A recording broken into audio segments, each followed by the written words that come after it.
సంఘం అంటే అన్నిటిని విడిచిపెట్టి నా దగ్గరకు వచ్చావు కదా, నన్ను నమ్ముకున్నావు కదా, నన్ను నమ్ముకున్న తర్వాత మళ్ళీ అవన్నీ కావాలని నువ్వు ఎందుకు కోరుకుంటున్నావు? ప్రమాణం చేసినప్పుడు భార్య కలిమి ఎందును, లేమి ఎందును, అవునా, వ్యాధి ఎందును అన్ని ప్రమాణాలు చేయిస్తారు కదండి.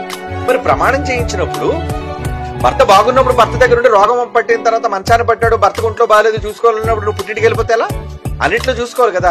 ఏటోనండి ఈ మధ్యన మా ఆయన సరిగ్గా నన్ను చూసుకోవట్లేదండి, అడిగింది ఏమీ కొనట్లేదండి.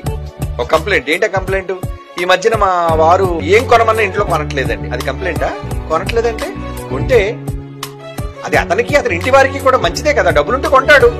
కొననంత మాత్రాన నీ యజమాని చెడ్డోడా? ఎందుకు అలాగనుకోవాలి? అంటే వీళ్ళు ఏమనుకుంటారంటే, అదిగో మేము అడిగింది ఏది కూడా నేను తీసుకురావటం లేదు, కొనటం లేదు, కనుక ఈ విధంగా కాపురం చేయండి. కంప్లైంట్ అండి. అంటే కాపురం చేయకపోవడానికి కారణం ఏంటి?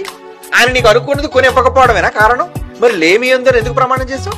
కలిమి ఎందు ఓకే, లేమి అంటే ఏంటి? అక్కడ ఏమి భర్త దగ్గర లేనప్పుడు కూడా నువ్వు ఆయనకి సహకారిగా ఉండాలి గాని, నాకు ఇది కొనట్లేదు, అది కొనట్లేదు, ఇల్లు కొనలేదు, లేదా స్థలం కొనలేదు, పొలం కొనలేదు, బంగారం కొనలేదు, బట్టలు కొనలేదు అని కారణం చూపిస్తావా? ఇది కారణమేనా విడిపోవడానికి? ఇలాంటి లేరంటారా? ఏమమ్మా ఎందుకు నీ భర్తతో నీ సఖ్యత లేదు, నీ ఏటోనండి ఈ మధ్య అసలు బుద్ధిగా మమ్మల్ని పట్టించుకోవడం మానేశారండి, పిల్లలు కానీ ఇంటిని కానీ పట్టించుకోవడం మానేశారండి, డబ్బులు ఏం చేస్తున్నాడో తెలియదండి అని సరే అర్థం చేసుకోవడానికి ప్రయత్నించు. నిజంగా ఉండి ఇవ్వట్లేదా, లేదంటే లేమిలో ఉండి కొనలేకపోతున్నాడు, నువ్వు అర్థం చేసుకో.